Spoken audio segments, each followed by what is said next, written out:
Jangan. Puan Ong, jangan. Astaghfirullahalazim. Mimpi ngeri Puan Ong mengamuk, bunuh semua orang termasuk saya. Nasib baik mimpi. Puan Ong, apa awak nak buat dengan pisau tu? Saya mau masak. Lu mau makannya? Oh, okey, tak apa. Terima kasih, tak payah. Apa hal? Minta maaf Puan Ong, saya makan makanan halal saja. Saya masak ayam. Bukan babi. Babi.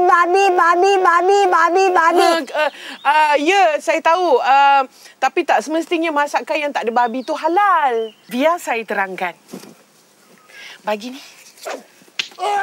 Alamak. Mari sini.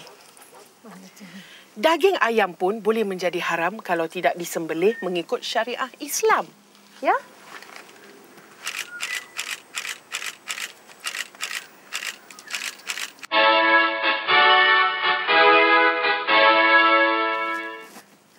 Terima kasih.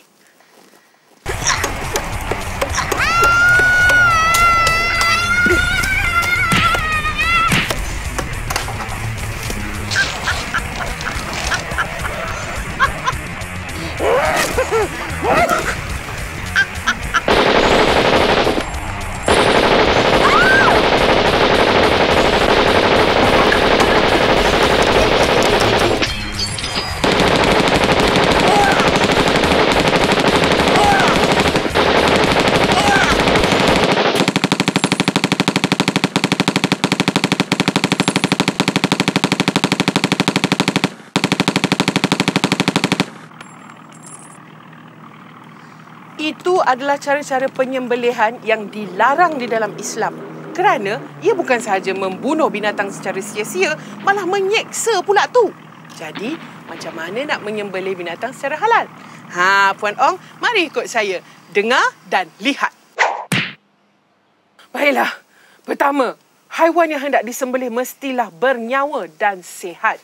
Kedua, pisau yang hendak digunakan mestilah tajam kerana ia membolehkan si penyembelih memotong dalam-dalam leher ayam itu. Jadi, kalau dia dah potong dalam-dalam, tekanan darah tak sempat sampai ke otak ayam itu. Lalu, ayam itu tidak akan merasa sakit.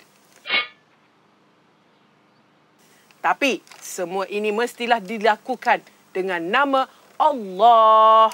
Chef Raymond, ambil ayam ni dan masak cepat. Daging yang halal adalah bagus untuk semua orang. Bukan sahaja untuk orang Islam, tetapi orang Melayu, orang Cina, orang India dan lain-lain. Satu daging, satu Malaysia.